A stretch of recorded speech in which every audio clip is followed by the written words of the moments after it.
Bonjour à tous, on se retrouve pour une nouvelle vidéo. Donc cette fois-ci une vidéo qui va être plus dédiée sur une technique de lancer assez particulière qui est le skipping. Le skipping, c'est un lancer ricochet où on fait atterrir son leurre sous des frondaisons, c'est-à-dire sous des arbres, sous des branches, sous un arbre, vraiment dans un espace assez confiné où il y a très peu de place, où on peut passer entre la surface de l'eau et le haut de l'obstacle. Donc un lancer assez précis qui demande un petit peu de technique. Donc on va vraiment voir tout ça sur cette vidéo, mais d'abord on va commencer vraiment avec tous les leurres qui sont très bien à utiliser pour commencer le skipping. On verra qu'avec l'expérience on arrivera à skipper avec presque tout n'importe quoi, mais pour démarrer, pour vraiment prendre le coup de se lancer, il faut démarrer avec un certain type de leurre. Voilà, on va voir ça de suite.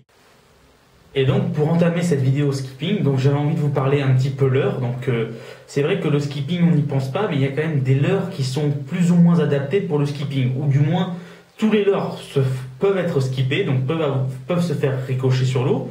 Mais pour démarrer, c'est vrai que quand on démarre à faire les premiers skipping, ou vraiment à faire des premiers ricochets sur l'eau avec des leurres, on a des fois un petit peu de mal sur certaines formes parce qu'ils ont des formes bizarres, ils ont des plombées bizarres. Donc c'est vrai que si on n'a déjà pas l'habitude avec un certain type de leurre, passer sur d'autres leurres, c'est un peu plus compliqué. Donc moi ce que je vais vous expliquer, c'est comme j'ai appris le skipping. Moi j'ai vraiment appris le skipping comme ça.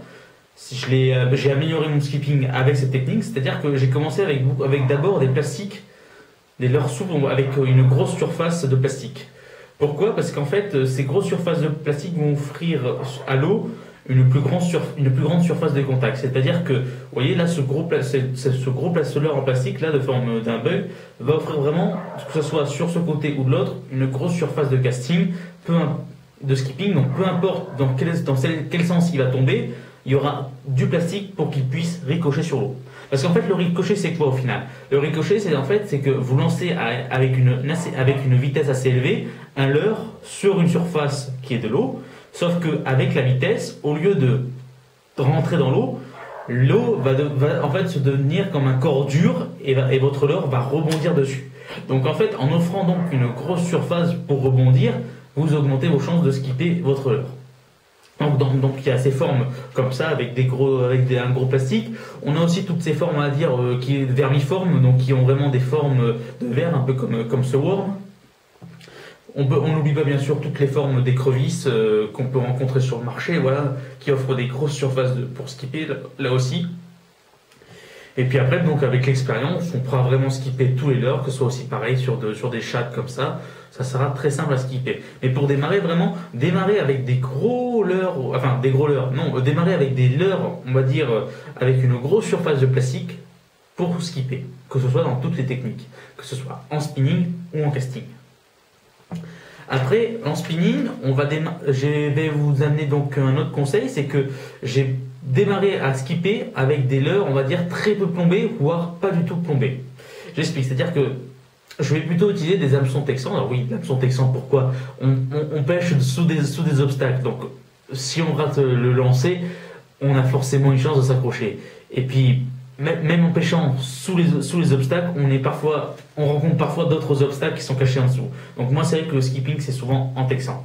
Mais alors, voilà, j'en reviens à ce que j'ai dit, je la parenthèse est finie. Donc, le texan en whitelist, c'est-à-dire que je ne plombe pas du tout mon leurre. C'est le poids de mon leurre en plastique qui va me servir de plombage, d'abord, pour pêcher et pour apprendre à skipper. Donc voilà, donc je monte normalement mon leurre souple avec le texan. Ou alors, si vous voulez vous voulez quand même plomber vos leurres, il y a tous ces hameçons texans avec les plombages, on va dire, au niveau de la courbure de l'hameçon. Voilà.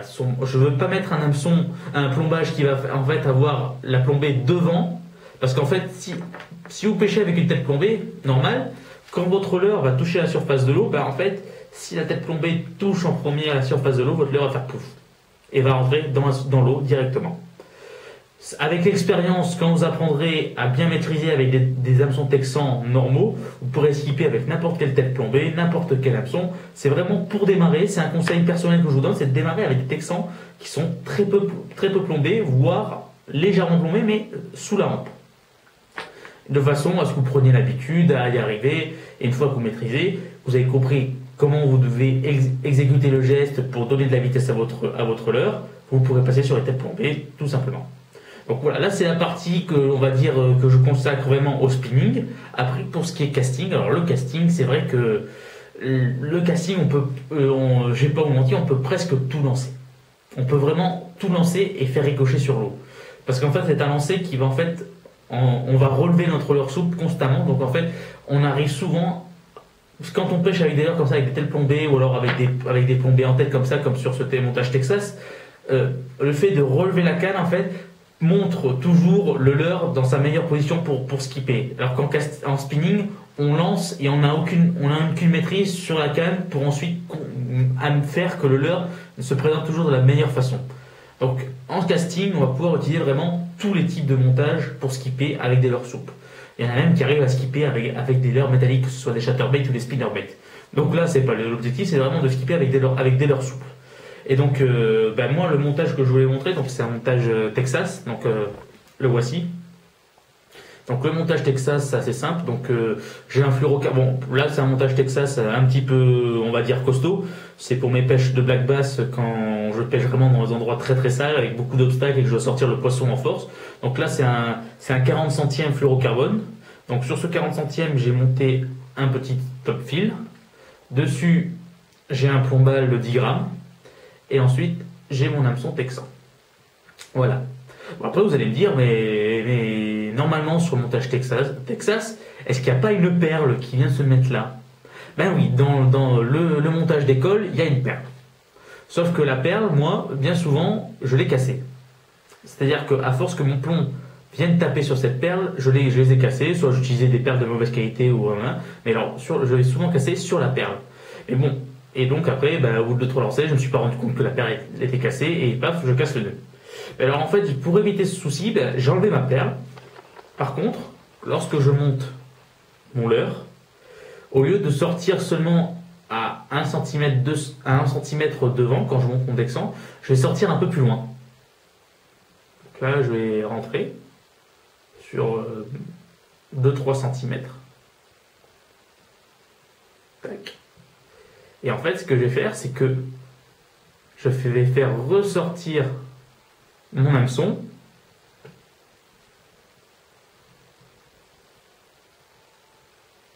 plus loin dans le leurre. Et donc, en fait, quand je vais monter mon leurre souple, et en fait, le nœud est caché dans la masse de plastique. Donc en fait, ma perle en plastique qui était là pour protéger mon leurre souple, je vais la remplacer par le corps du leurre souple en lui-même. Donc mon nœud va être caché à l'intérieur, et quand ma balle va venir taper sur mon leurre souple, elle va protéger mon nœud. Voilà. Donc voilà mon petit montage à moi. Après, ce montage est plus intéressant, c'est qu'en fait, la perle crée une discontinuité entre votre leurre et votre balle. Alors que là, on a presque une très très bonne continuité. Et donc en fait, votre leurre va avoir quand on devait pêcher vraiment dans des gros obstacles, type gros herbiers, que vous devez passer à travers les herbiers, ce montage va beaucoup mieux s'enfiler qu'un montage avec une perle qui crée une disparité.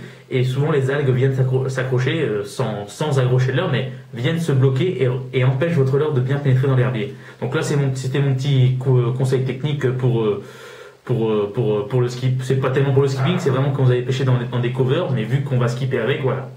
Donc voilà le genre de montage que j'utilise moi pour skipper en casting. Mais pour ceux qui n'ont pas encore vraiment eu l'habitude de bien utiliser le casting, ou qui ne maîtrisent pas encore à fond le casting et ses techniques, moi je vais plutôt vous conseiller en fait de commencer à skipper avec vraiment de très très gros leurres.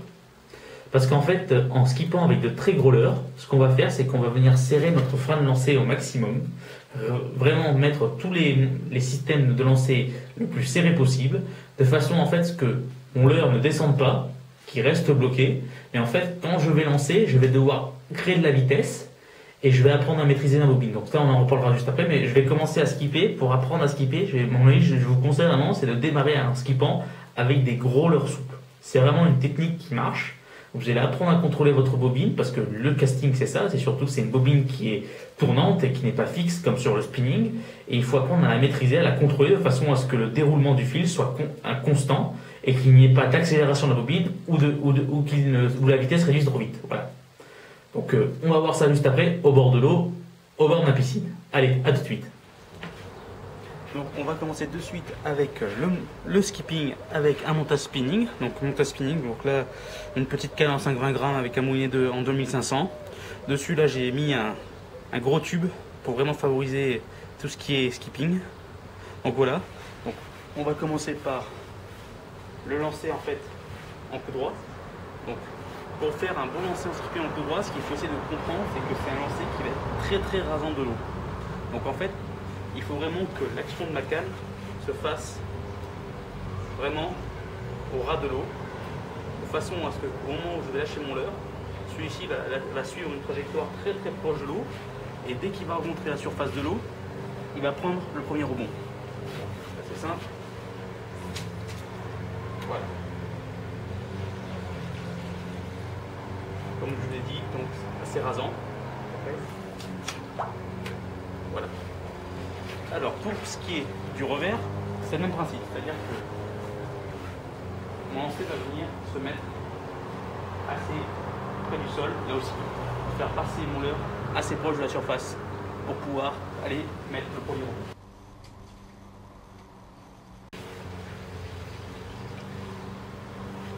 C'est vrai que le plus simple là, c'est de venir prendre le leurre en main comme ça pour venir s'aider et l'accompagner sur le lancer.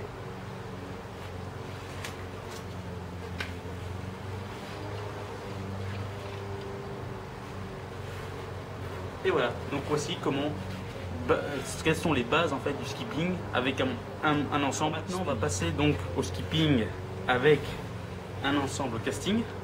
Donc là, grosse différence, c'est qu'au lieu d'avoir un fil qui va se dérouler naturellement, c'est la bobine qui va devoir en fait contrôler la vitesse du leurre pour qu'il puisse quand même continuer sa trajectoire sur l'eau.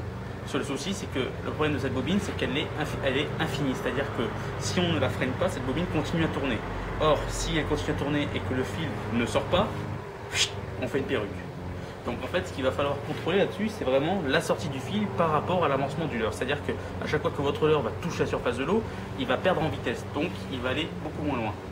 Donc ce qu'on va faire, c'est que pour démarrer, donc je vous avais dit tout à l'heure, on va commencer avec des gros ensembles. Un ensemble big bait, c'est vraiment le mieux pour démarrer. Parce qu'en fait, ce qu'on va faire, c'est que votre frein de lancer, on va venir le serrer au maximum. De façon à ce que, quand j'ouvre mon pick-up, mon leurre ne descende pas. Vraiment le serrer au maximum. Pourquoi? Parce qu'en fait, ça va vous apprendre au fur et à mesure à contrôler en fait votre bobine. Donc ce qu'il faut savoir, c'est que le skipping en casting, il faut avoir un pouce qui va rester le plus près de la bobine pendant son déroulement. Il faut sentir sous votre doigt vraiment ce toucher qu'on a de la bobine qui vraiment se déroule sous soi. Comme ça, en cas du premier problème, vous allez stopper votre bobine. Donc, démonstration. Donc là aussi, je prends une bannière assez courte. Et là, pour venir contrer en fait le frein de mon nez, je vais venir accélérer au plus rapide mon leurre avec un lancer comme en spinning, très près de la surface de l'eau. Et j'essaye de chercher les sensations, d'avoir mon pouce qui reste le plus longtemps possible sur la bobine et que je ne l'enlève pas tout simplement, c'est vraiment que je le surélève un tout petit peu et je sens quand même le mouvement de la bobine qui tourne. Voilà. Pour le revers, c'est comme le spinning, on va venir chercher la vitesse en cherchant aussi à raser l'eau pour pouvoir amener de la vitesse au leurre et l'amener à rebondir. Donc pareil, j'essaie de donner de l'accélération pour essayer que mon frein soit contré par le poids du leurre.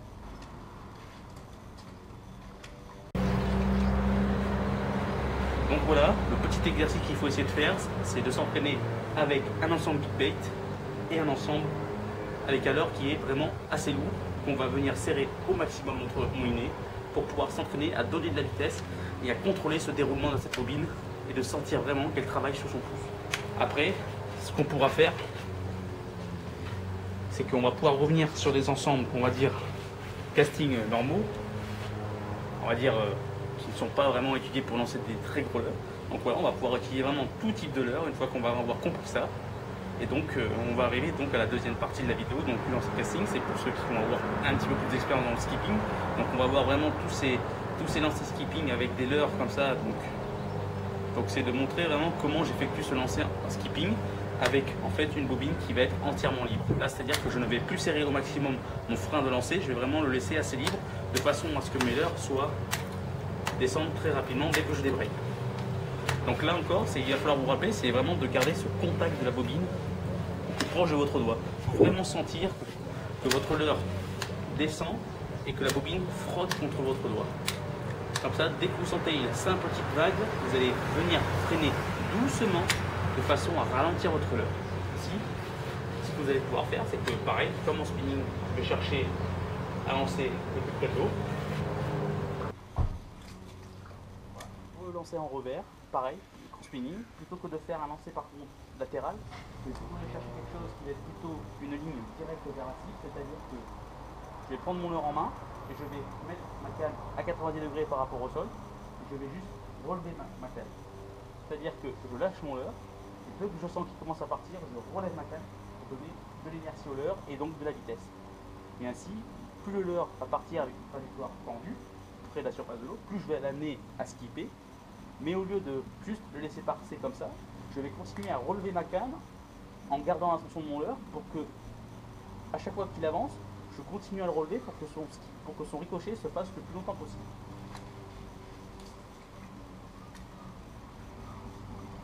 Tout ça bien sûr sans forcer, c'est juste donner du rythme et de la vitesse à votre leurre. J'espère que cette petite vidéo vous aura permis d'améliorer votre skipping. Donc s'il y a des questions, n'hésitez pas à les poser en commentaire de la vidéo. Et je vous souhaite à tous de bien réussir vos lancers, d'être très précis sur vos lancers et d'attraper beaucoup de poissons. A très bientôt au bord de l'eau.